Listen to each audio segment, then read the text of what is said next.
Good morning. I'm Skyra with Sovereign Vision Temple. Welcome to this cloudy Sunday morning with Beyond the Veil talks, wisdom talks today.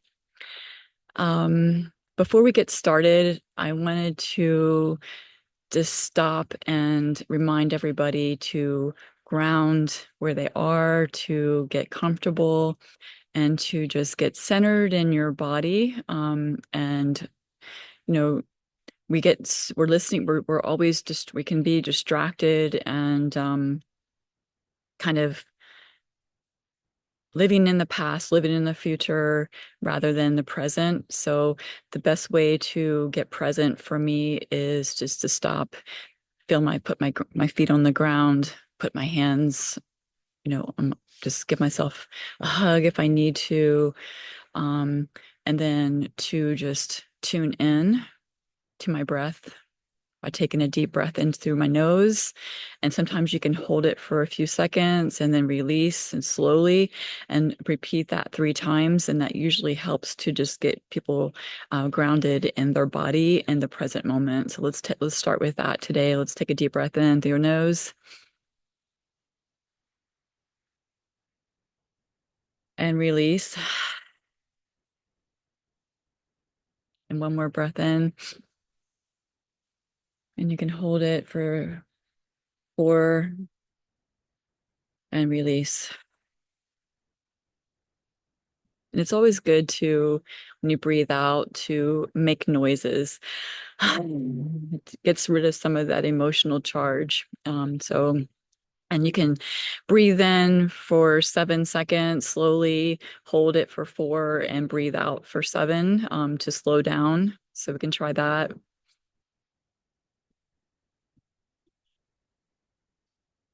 And release.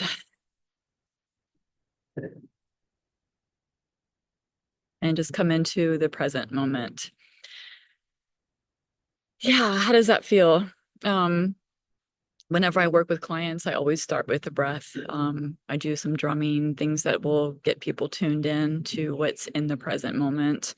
But today I went on my Beyond the Veil talks, which are teachings of universal law, natural law, and from based off of my own experiences of what I have learned through my deep immersions living in nature for the last 5 years, and traveling and moving around and really being in tune to nature as a teacher and tuning into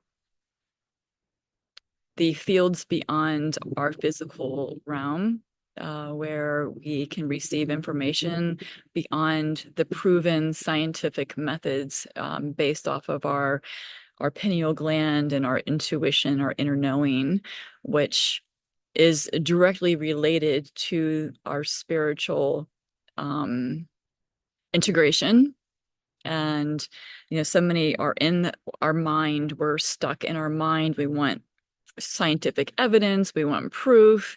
And because we're unable to tune into our own inner knowing and intuition, and there are many reasons for that, including pharmaceutical medications, including toxins in our body and programming that keeps us in a mode of fear with the inability to explore outside of our current intellectual structures. So we are dealing with a lot of that. But today I really wanted to talk about the spiritual. We have a new age movement which is based off of a lot of commercial and consumerism rather than the actual spiritual movement of oneness and unity. And so there's a lot of commercialization, and people are just hopping on the bandwagon to use all these nice little terms and things. And And a lot of common things we hear is just raise your vibration, just raise your vibration, live in a higher frequency.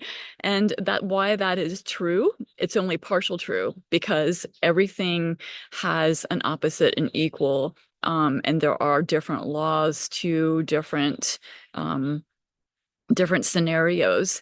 So with that, I'm going to start discussing the universal laws. We have 12 universal laws.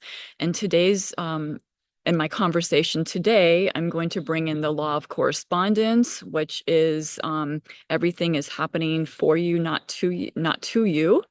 And then the law of polarity, where everything that contrast, the contrast that we experience brings in more clarity, and everything in life has an opposite and equal effect, or like love and fear.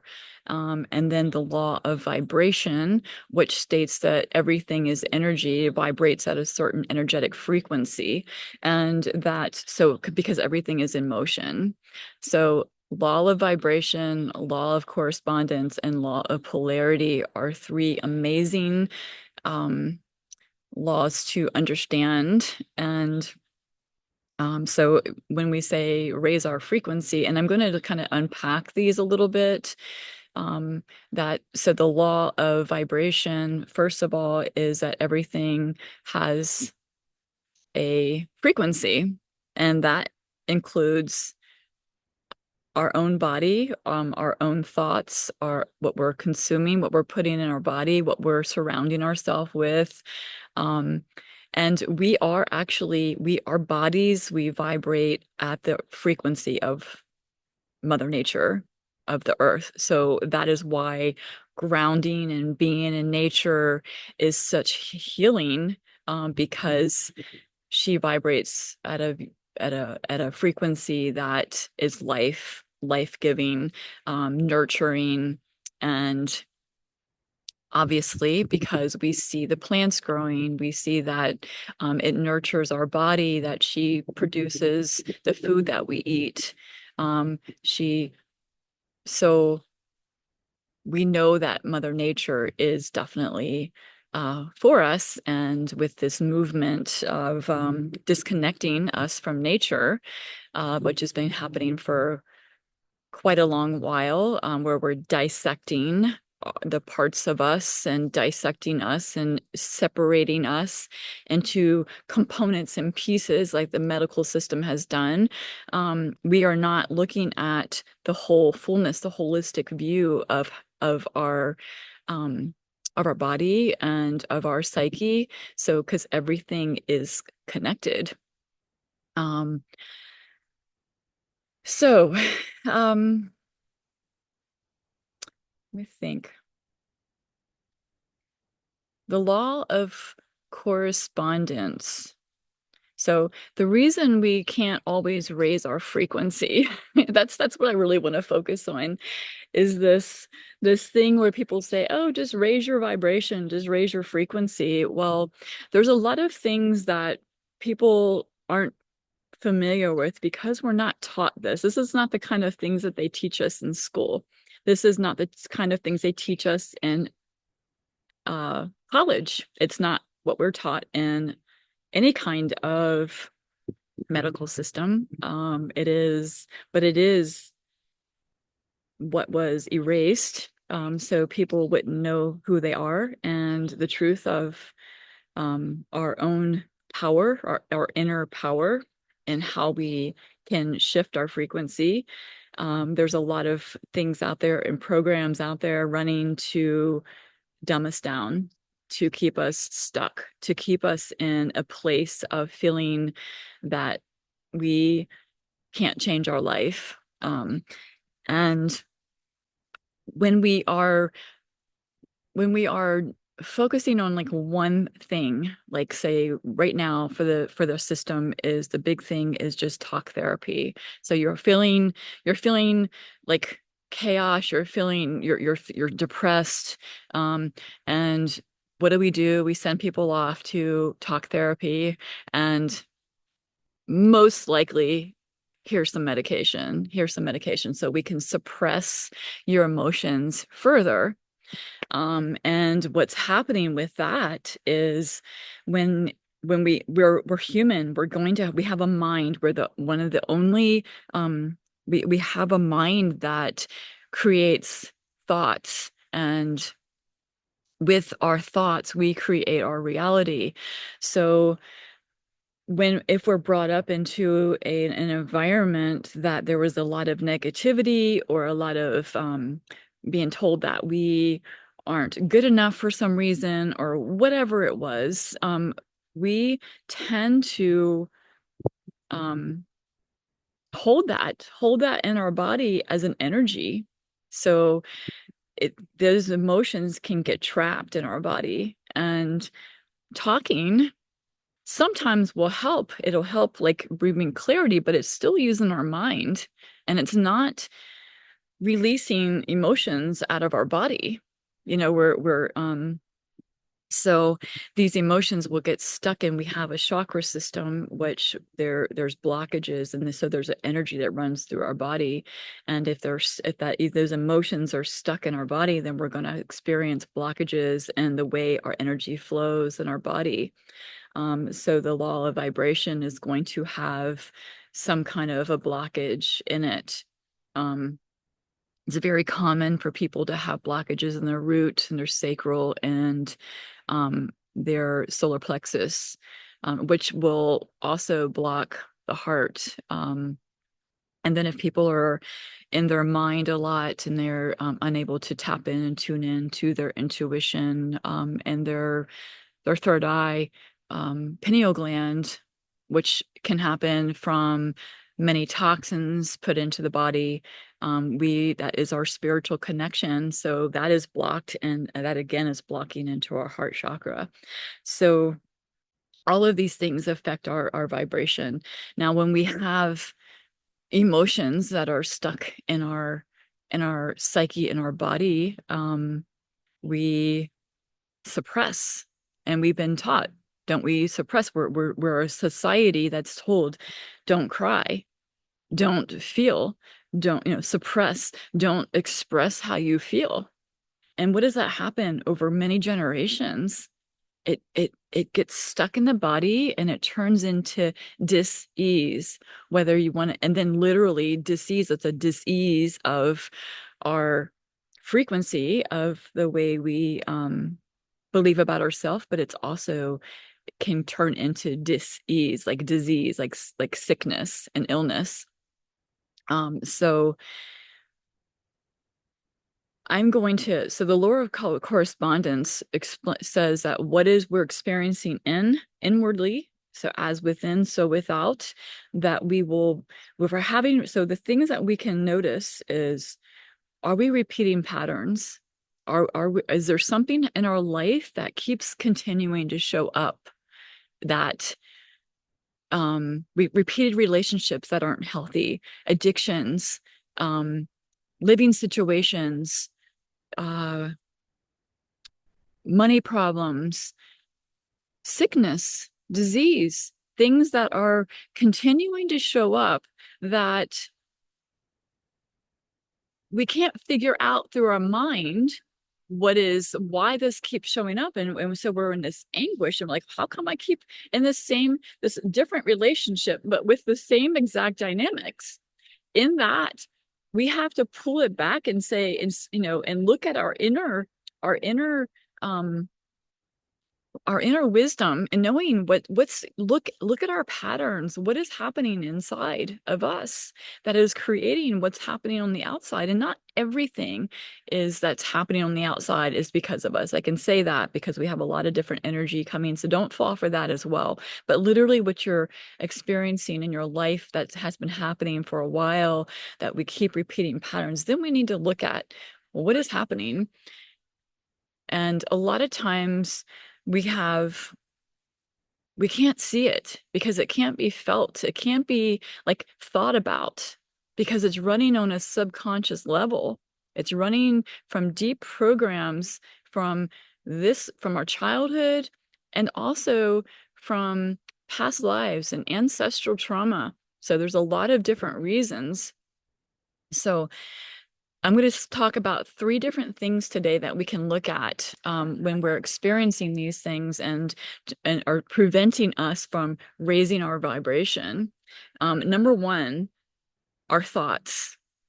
What is our mind? What are we telling ourselves? Are we getting up every day and saying, this sucks, my life sucks, I suck. It's everything is always wrong. And so we need to learn to see things differently and reframe. Now, I know that there are things in life that really suck. I mean, when I was on my land and I got robbed over and over, that sucked. It was like felt like, how did I create this? How did I do this when they're coming into my property and stealing my things? And you know, it really, those kind of things we have to look at deeply, and we have to realize that there are deeper programs running or things that we don't have on board, and sometimes we can't always see them at that moment. That it'll come later and it'll be shown.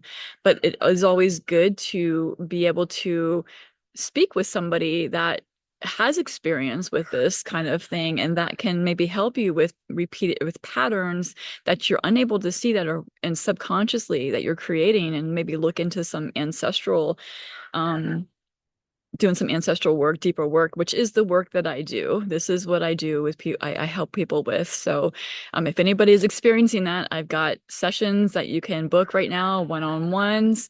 Or you can go to my link on my page on the description. And book sessions with me to start looking at these deeper programs and to look at working, doing some inner child work. And I have we can do an initial session or we can do some longer term work together. So reframing is a big one, and reframing to gratitude if we can. However, I understand that we can't always be grateful for things that are happening to us. But so we need to dive deeper into what is happening. Why do these patterns keep repeating? Number two, it's kind of what I just said. Have you done your inner work? Have you looked deeply at your childhood? Have you worked on your ancestral trauma? Have you looked at your thoughts? Have you looked at your mindset? Are you do you have addictive behaviors? Are there codependency issues running? Are there things that like compassion or discernment, or are you afraid of being vulnerable? Are you afraid of, or is there suppressed emotions that you aren't able to access? Because a lot of times we have very limited access to our emotions. There's a range of emotions out there, and some of them are just too much and too big because we've been suppressing them for so long. So we need to learn to be able to access the range of emotions and identify them so we even know how we are feeling in any given moment. And how do we process that?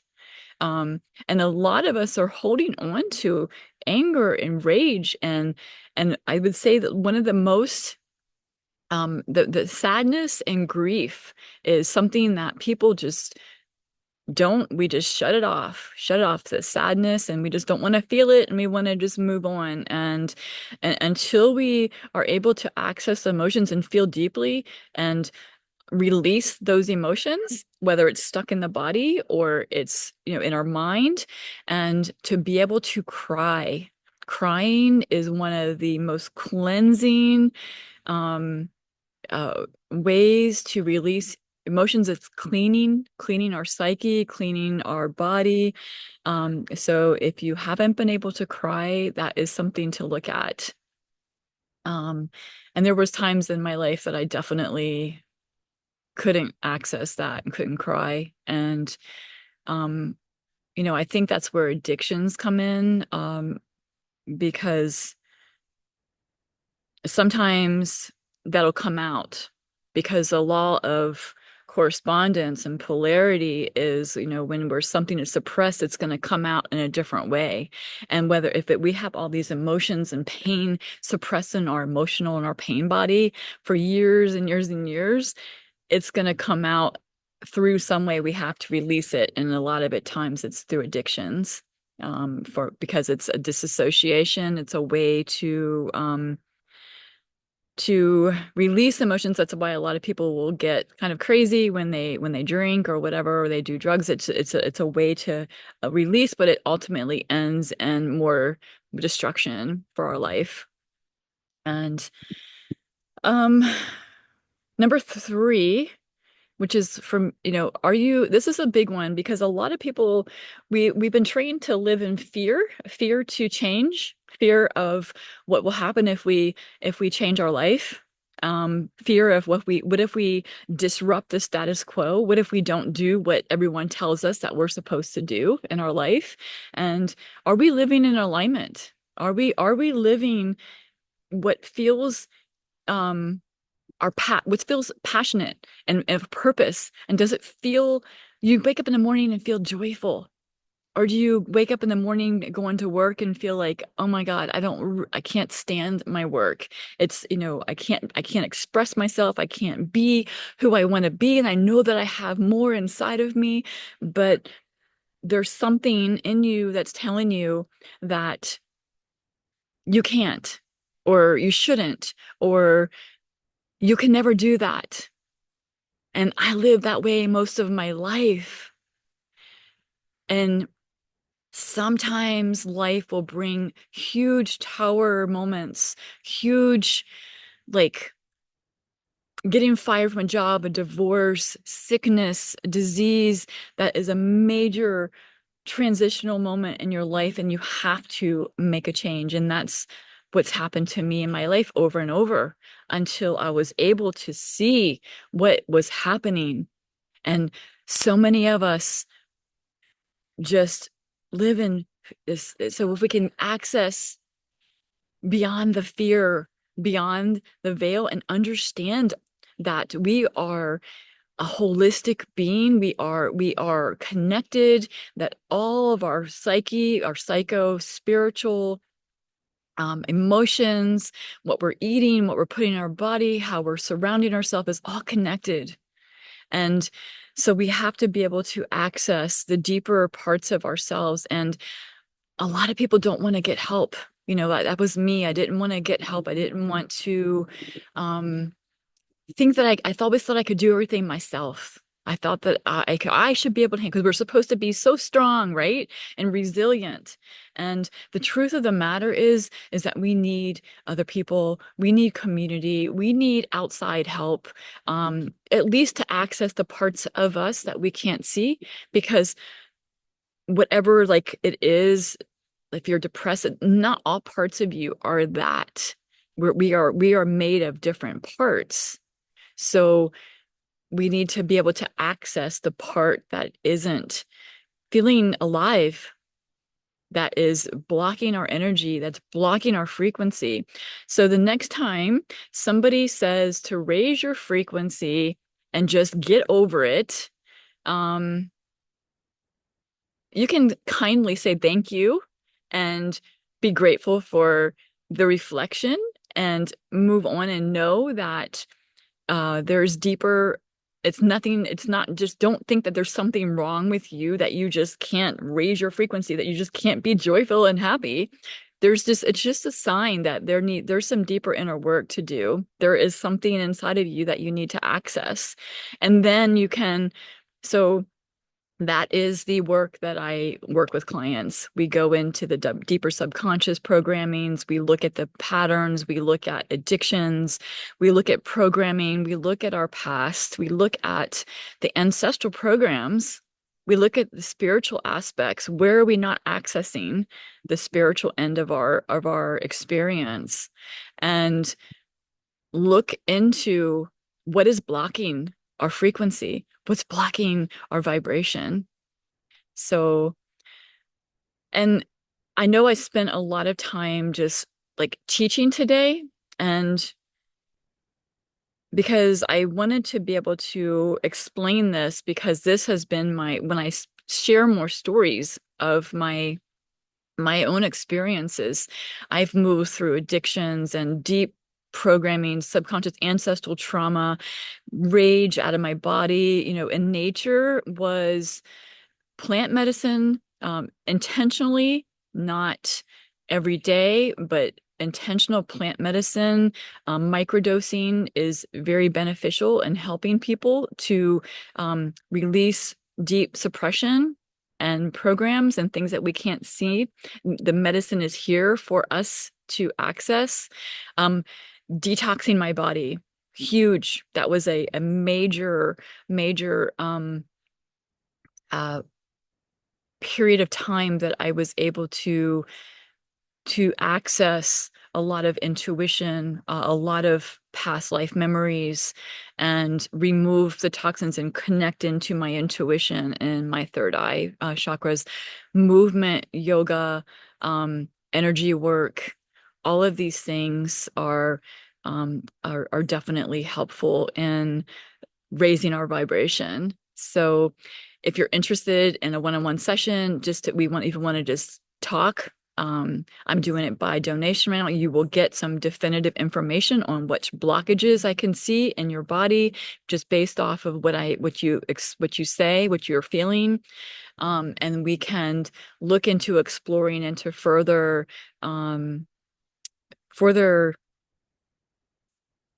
inner work if you're interested in that, to dive deeper into the programs and to um, the mental state that is keeping us from living in joy and peace and love and gratitude.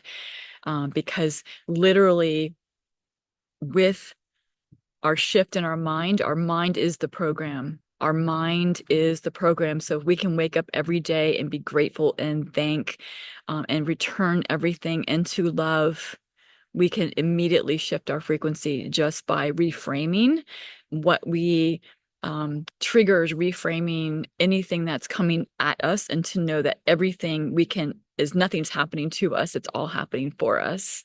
So I hope you have a beautiful Sunday. Thank you. I wanted to thank all of my subscribers, my new subscribers. Thank you for the comments that you're posting.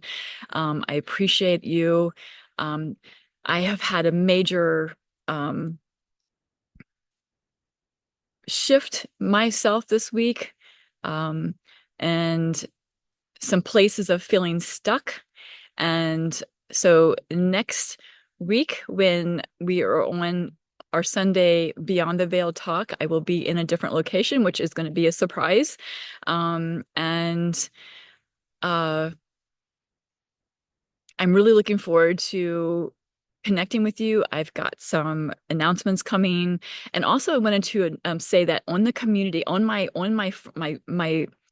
front of the YouTube channel, there's a community, and you can access. I'm going to be posting things during the week and under the community, so you can get more information on different events coming up. So make sure you check that out. Besides my videos and shorts, and I'm going to there's a section called community, so check that out, and that will keep you up to date. I'm going to start posting there where you'll know what's coming up. So thank you anyway. Thank you for being here. And I love you guys. Thank you so much for being a part of Sovereign Vision Temple. And I would love to hear any feedback that you have. And if you're interested, again, on sessions, just go to the link. And have a beautiful rest of your day. Aloha.